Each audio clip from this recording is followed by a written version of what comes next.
It's been nearly a year since we watched South Carolina's own Nikki Haley launch her presidential bid and covered her first swing through Iowa. Now, after more than 150 town halls and 5 debates and rising poll and fundraising numbers, Haley came to the January 15th Iowa caucuses with momentum, but left here just 3 points short of a second-place victory upset. Welcome to a This Week in South Carolina special report from Des Moines, Iowa. I'm Gavin Jackson. The caucuses ended Monday night as somewhat expected, with former President Donald Trump securing a majority stake of caucus goers at 51%. Behind him in a distant second was Florida Governor Ron DeSantis, leaving former Governor Nikki Haley just a few points behind in third place. Now, we've been crisscrossing the state, and I want to take you on the campaign trail with me in this very cold and snow-covered state. We've been talking to folks, going door knocking, and even caucusing, with campaign stops in between, as well as the 5th debate that featured just Haley and DeSantis at Drake University just 5 days before the caucuses. Let's go there now. Do you believe Donald Trump has the character to be president again? Well, I think the next president needs to have moral clarity. I think you need to have moral clarity to understand that it's taxpayer money, not your own money. I think you need to have moral clarity to understand that when you're dealing with dictators in the world, that we always have to fight for democracies and human rights and protecting Americans and preventing war. And so when you look at Donald Trump, I have said, I think he was the right president at the right time. I agree with a lot of his policies, but his way is not my way. I don't have vengeance. I don't have vendettas. I don't take things personally. For me, it's very much about no drama, no whining, and getting results and getting them done. So I don't think that President Trump is the right president to go forward. I think it's time for a new generational leader that's going to go and make America proud again. That's what I'm going to try and do. Governor DeSantis, what is your response to Chris Christie? Do you believe Donald Trump has the character to be president again? Well, I'm running because I'm the guy that's going to be able to engineer a comeback for this country. I appreciated what President Trump did, but let's just be honest. He said he was going to build a wall and have Mexico pay for it. He did not deliver that. He said he was going to drain the swamp. He did not deliver that. He said he was going to hold Hillary accountable, and he let her off the hook. He said he was going to eliminate the debt, and he added $7.8 trillion to the debt. So we need to deliver and get this stuff done. And I think the difference between Nikki Haley and me, I listened to all that litany of stuff. I debated the governor of California, Gavin Newsom. I thought he lied a lot. Nikki Haley gives him a run for his money, and she may even be more liberal than Gavin Newsom is. We are in a situation here in Florida, as Republicans, you need somebody that is going to be in there and fight for you. And Nikki Haley, anytime the going gets tough, anytime people come down, she caves. When you need someone standing and fight for you, don't look for Nikki Haley. You won't be able to find her if you had a search warrant. Thank you, Governor. Governor Haley? Look, I think I dealt with Russia, China, Iran, North Korea every day. No one ever said I caved. I defended America, and I fought for America. But I'll also say this. This is not a time where you have to have pettiness. I wish Donald Trump was up here on this stage. He's the one that I'm running against. He's the one that I wish would be here. He needs to be defending his record. Right now, he's not defending the fact that he allowed us to have $8 trillion in debt over 4 years that our kids are never going to forgive us for. The fact that he didn't deal with China when it came to stealing intellectual property. The fact that they gave us COVID. The fact that they've gone and continued to put up Chinese police stations and continue to threaten our military. He didn't do enough to make sure that we were really standing with our friends and doing some other things. What we need is a leader that's not looking at 4 years and 8 years. We need a president that's looking at 20 and 30 years, because I want my kids to have a good future. I want them to have one without debt, one where they can read, one with secure borders, one where we have law and order, and one where America is strong. It's interesting tonight when she said he's nowhere to be found in South Carolina. There are more than twice as many endorsers in South Carolina for Governor Ron DeSantis that are elected officials than there are endorsing Governor Haley in her own state. And Governor DeSantis has held more events in South Carolina than she has. The only way she can say she's been in South Carolina more is maybe she spent the night in her house a few times. But the reality is his ground game in South Carolina is very good. Iowa's going to be a real springing step for him, and I think it changes the game in South Carolina after New Hampshire. Well, I think she's going to have a lot of Republican support, but I think, again, like I said, there's a lot of independents in Iowa and a lot of Democrats that are willing to change their party affiliation to Republican on Monday night so they can caucus for her. And I think that just shows that her message is resonating. Donald Trump, this is a state that he very much needed to win after frankly putting all of his eggs in the Iowa basket. For Nikki Haley, it's also also a matter of finishing in second here, less so because of the role that Iowa will play in her strategy, and more so because of the boost that it can give her riding into New Hampshire. The fact that Christie is now out of this race does free up a few points, a few voters, and it could be a few voters and points that make all the difference for Nikki Haley as she tries to come within striking distance of Trump in hopes of winning the New Hampshire primary. It's time for me to have the honor and the pleasure to introduce the next President of the United States, Nikki Haley.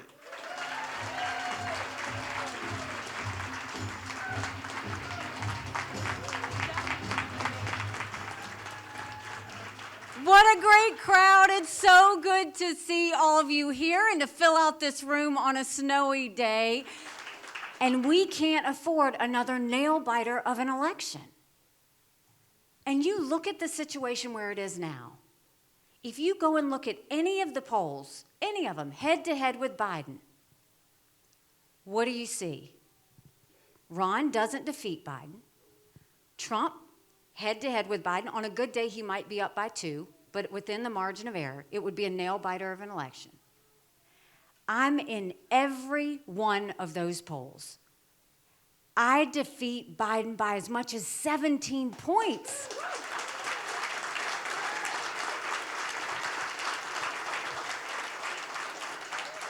Do you know what that means? That's bigger than the presidency. That's governorships, that's House, that's Senate, that's all the way down to the school board. But you go into D.C. with a double-digit win, that's a mandate to stop the wasteful spending and get our economy back on track, a mandate to get our kids reading again and go back to the basics on education, a mandate to secure our border, no more excuses, a mandate to bring law and order back to our country, and a mandate for a strong America we can be proud of. Don't you want that again?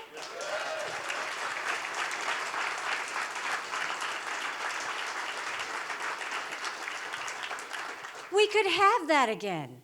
This is exciting. This is a moment in time where we can say, now we right the ship. So if you like what I had to say, go tell 10 people. Tell them, yes, I know it's cold on Monday, but I'm going to be out there. And I hope that you can bring people with you, not just you, bring people with you. Fill out this card. We'll tell you what we're doing, where we're going, all of those things. If you've never caucused before, we'll tell you how to do it. If you have caucused before, you can help us tell other people how to do it. But we are going to make it a great night on Monday. So I want to thank you for coming out today. And this is what I'll tell you. There's a lot of lies and everything going on. You can go to DeSantisLies.com. I finally just put it on a website because I'm like, it's too many things. So, but go there. It answers a lot of questions of any commercials that you've seen. I mean, I look at Ron DeSantis. I mean, I think he's probably got a decent resume, but even last night's debate, I mean, he is desperate. He is negative. He doesn't cast a very good vision of what he's going to do in the future, and somebody that all he does is attack who's beating him doesn't give me a good feeling that he's going to be a very good leader going forward. Whenever you hear the term blizzard conditions, oftentimes people are referring to it doesn't meet the criteria. Right. This is going to meet the criteria. What's a blizzard? 3 straight hours of visibilities at a quarter mile or less in snow and blowing snow and sustained winds or gusts of at least 35 miles per hour. That's a blizzard, and we're going to meet these criteria. I think this afternoon across Iowa and then tonight across Illinois and into Michigan, you do not want to be outside during these conditions because I'll tell you what, you're going to be looking at AccuWeather real field temperatures in the single numbers, you're going to be looking at local whiteouts, and you're going to be looking at extensive blowing and drifting of snow. Do not be outdoors in this storm this afternoon. Iowa, and then tonight, Illinois into Michigan. Things are already bad across the area here. The severe winter weather caused headaches across the state, from airport delays and cancellations to the campaign trail, where there were also cancellations of events due to blizzard conditions. But that didn't stop some folks from going out and knocking on doors, particularly a group with Americans for Prosperity Action, the group that endorsed Nikki Haley back in November and has been mobilized across the country on her behalf. We tagged along with them in a snowy Urbandale neighborhood in a blizzard.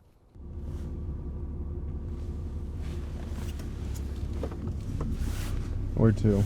We are going to Senate District 22 near Urbandale.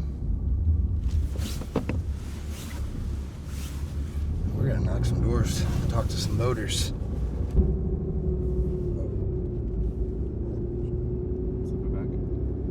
Oh. You to join the interactive telephone town hall event with Republican candidate for United States President Vivek Ramaswamy, taking place right now. Please be. They do town halls, but we just know for a fact doors are way more impactful. Well, I mean, it goes even further with a town hall, right? Because you're not actually, you're not having a one-on-one conversation in a town hall setting. But even when you're making phone calls from a dialer, we just know statistically you're going to have less of an impact because there's not the face-to-face component. You're going to have a lot of people who just will even answer your questions in the first place. But we know on the doors, your ability to talk to someone, I mean, on the phones, you might, if you're having a good day, it might be a 5% take rate. On the doors, a good day, I mean, a really good day, like 40% take rate. Average day, 20-25% take rate. So we know that if we can get as many folks out on the doors, talk to as many Iowans as possible on the doors, we just know that our impact is going to be tenfold what it would be if we were just making phone calls. And it's certainly even more than that of an impact than doing telephone town halls and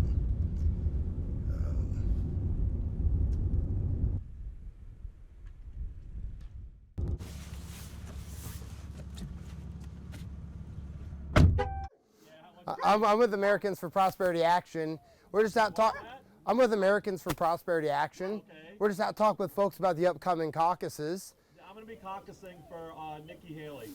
My man, that's what I like to hear. Do you know where your caucus location is? Yeah, it's over at the school down here off down the road. Awesome. Well, great. That's all I was here to talk about, man. I appreciate it. Have a good one. Well, we're seeing a lot of momentum right now, and I think in the primaries and in the nominating contest, momentum is the name of the game. So we're seeing her rising in the polls in Iowa. We're expecting a strong finish here in Iowa. Go to New Hampshire, where we're going to be able to really compete. We've seen recent polls there show that she's rising there. And then you go to her home state in South Carolina. We think she can do very well there as well. I mean, the expectations are a strong third place finish. Anything better than that is just icing on the cake. The one thing is when it comes to knocking in a blizzard is people are home. So I think it's a real missed opportunity for any campaigns who sit at home in a blizzard instead of having their people out and having conversations with Iowans. She's got to watch it, huh? The mouth of hers is just going right into being negative. I mean, I had open thoughts about her until she debates, and she does. Well, all the guys were picking on her one night. Right. And she went with them. I want my candidate. I want her to come right back out. Well, I do too, but you don't need to be thrown. That's how you take care of people. Yeah, but you don't need to be throwing stuff that shouldn't be out. I still think Trump got screwed, but everything that happened during his term, I prospered greatly, and I think the country did too. Oh yeah. But I know that there's thin-skinned people that say, he doesn't act right, or he says something that offends people. Grow tougher skin. Hey, I get results, but I feel you there. But yeah, I do understand. I just want to go and hear what everybody's got to pitch while they're there. Sure. And make my decision then. Sure. Even State Senator Tom Davis and Representative Nathan Ballantyne came to Iowa to support their longtime friend. Senator Davis, welcome to Iowa. Good to see you. How have you been doing? I know you had a harrowing journey to get here. Tell us about that. Yeah, well, it's great to be here. I finished up session last Thursday and then got up bright and early on Friday morning to fly out of Columbia. Had a connecting flight through Charlotte, then was going to get to Des Moines, and look forward to a full afternoon of events with Nikki Haley on Friday. But out of Charlotte, we received news that all flights to Des Moines had been canceled.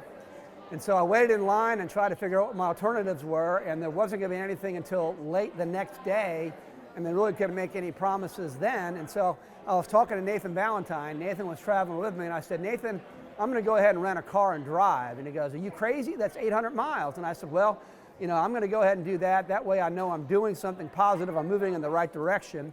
And so I went ahead, and they only had one car left. They had a luxury Land Rover that I got to, I think, $400 to rent that thing. Well, if you're driving however many miles, I guess that's the best way to go, right? Yeah, well, I got in it, though, but it was like getting into a cockpit of a 747. I mean, it's just like the whole instrument display there, and I was just looking for the volume on the radio so I could play some Audible books. And so I set forth for Des Moines, just put Des Moines in the Waze, and I drove for about 12 hours, and I stopped right outside St. Louis and got a hotel. I checked in at about midnight. I guess that would have been Friday night.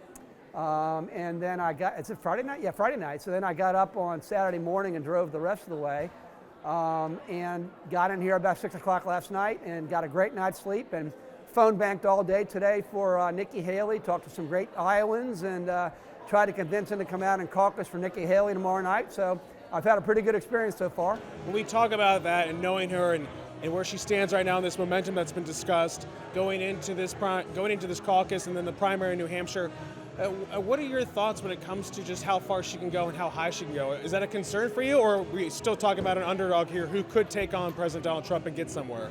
I mean, clearly she's an underdog. I mean, anybody who's been in politics for the past several years, since 2016, and anybody who's looked at any polls in South Carolina realizes that Donald Trump's very popular there. I mean, there's no sense not acknowledging that. But by the same token, I mean, if you have Nikki Haley does well in Iowa, she goes to New Hampshire and gives Donald Trump a run for his money in New Hampshire, as every indication suggests that she will, then you got 30 days in between New Hampshire and South Carolina to make the case to the people of South Carolina, to remind them why they liked her as governor, to remind her of her rock-solid conservative record as governor of South Carolina.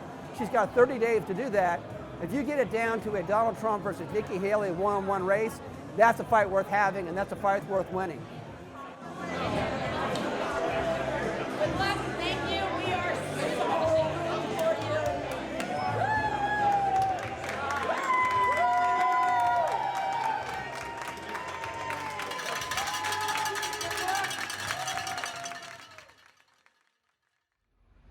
It's caucus day in Iowa. It's negative 11 degrees, and it's going to be a cold one today, the coldest on record for caucus day in Iowa. But that's not stopping former Governor Nikki Haley getting out about pushing people out to the caucus sites this evening at 7 o'clock, including her first stop here at Drake Diner in Des Moines. We just caught up with the governor. She was shaking hands and getting people pumped up for what will be a long and cold day as folks turn out to pick their choice for the next Republican nominee for the president.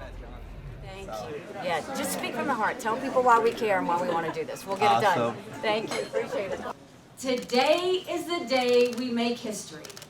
Today's the day we make history because we tune out the noise of the media, we tune out the noise of the politicians, and we raise the voices of Americans that say, we want a better day. We're going to make it happen. Thank you. God bless you. Let's do this.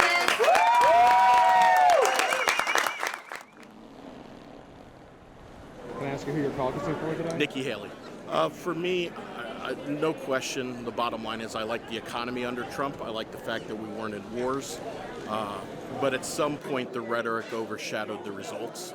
And for me, at some point, we get into the position where I believe this is an election that a Republican should absolutely win unequivocally. Biden has been an absolute disaster in every way possible. And so from my perspective, how do we win? This election is going to come down to votes in Green Bay, outside of Phoenix, outside of Pittsburgh, Pennsylvania. So where is it, are we going to find the difference of 60,000 votes for those places to matter? Probably outside of Fulton County, Georgia. I mean, if you pay attention to electoral math, that's where those votes are going to matter. It's the only places. I hate to say that as an Iowan, but Republicans going to win Iowa by +9 to +11. The question is, where are we going to pick up those other votes? And it's someone other than Trump. You know, when Trump was in there, we had everything perfect. I've done the same job for 25 years. I move houses and I set houses. I pick them up with cranes, put them on basements for the average person that can, you know, handle that income. And during Trump, towards the end of COVID, I mean, we had 100, 125 houses set every year. And then this last year I had 65, and now, right now, at this point in time, I'm looking at 12. 12 houses. So the economy is a big driver for Oh, you. it's done as far as I'm concerned, for the middle class. So 25 years, I've never been done before Christmas. First time I've ever been done before Christmas, ever, in 25 years. I've been really interested in how this was going to go because I think we have a chance to really win. And I've been following and trying to go to the candidates. I unfortunately wasn't able to go see Haley because it was Thursday and we were negative 17 degrees. So, but I did get a chance to take my kids to DeSantis and Vivek. So, and just have a personal investment in how this is going to go for the next 4 years, and I want it to go better than it has. So what's the verdict for you then, Melissa? I'm caucusing for DeSantis. What do you like so much about the Florida governor? The final debate, he really was talking about the issues we have as, concerned Republicans, I guess you could say. And I think that his track record speaks for itself. Under God, indivisible, with liberty and justice for all. I'm not going to criticize any of the other candidates here. That's not my style. I drove here 818 miles from Charlotte after my flight got canceled because I wanted to be here and tell you about Nikki Haley that I know. I've known her for 20 years. And I've heard things that have been said about her, and I told her I wanted to come up here and set the record straight. I saw her serve in the House of Representatives. I saw her run for governor in 2010, in 2014, and win.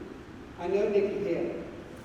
And now I'm not going to say anything negative about other candidates, but I will say this. Our job in November is to beat Joe Biden. It's imperative that we beat Joe Biden. It's imperative that we remove the Democrats from power in Washington State. We're here for another reason tonight. When I was here and I was in Sioux City in 2020, caucusing for President Trump, and we're back here tonight because yesterday you probably saw the news that we're the first of the presidential candidates to endorse Donald J. Trump for the President of the United States. Tonight we have a chance to send a message because Joe Biden's wrong on the economy, he's wrong on energy, he's wrong on national security. We've got a candidate who, when he was leading this country was safe, this country was prosperous, we weren't at war. So we have an opportunity. Iowa has an opportunity tonight to send a message not just to the nation, but to the world. That tonight is the first step, tonight is the beginning of Donald J. Trump going back to the White House. But now we can make another call. The Fox News Decision Desk can now project that Governor Ron DeSantis will take second place in the Iowa caucuses. DeSantis will trail Trump, as we said, by a significant margin there. But coming in second may give his campaign a much-needed boost now. Called the silver medal out of Iowa. It looks like... Thank you, Iowa. At one point in this campaign, there were 14 of us running. I was at 2% in the polls. But tonight, Iowa did what Iowa always does so well. The pundits will analyze the results from every angle. We get that. But when you look at how we're doing in New Hampshire, in South Carolina, and beyond,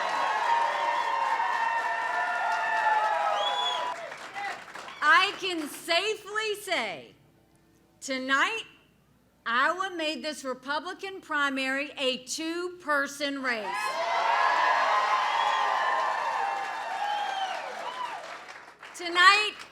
Tonight, I will be back in the great state of New Hampshire. And the question before Americans is now very clear. Do you want more of the same? Or do you want a new generation of conservative leadership?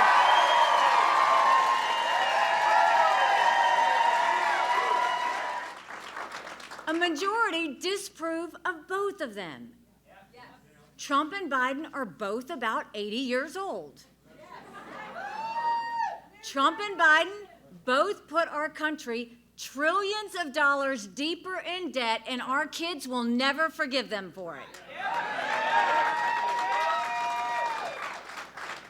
Trump and Biden both lack a vision for our country's future because both are consumed by the past, by investigations, by vendettas, by grievances. America deserves better. Thank you, Iowa. We're going to continue on. We're going to make you proud, and we're off to New Hampshire. Thank you very much.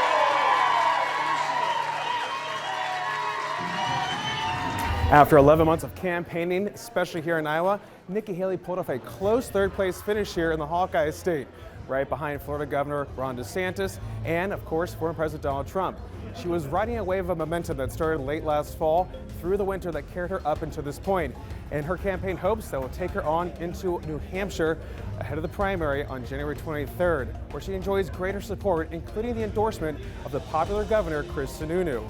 We'll be on the trail with her in the Granite State, but until then, I'm Gavin Jackson of South Carolina ETV in Des Moines, Iowa.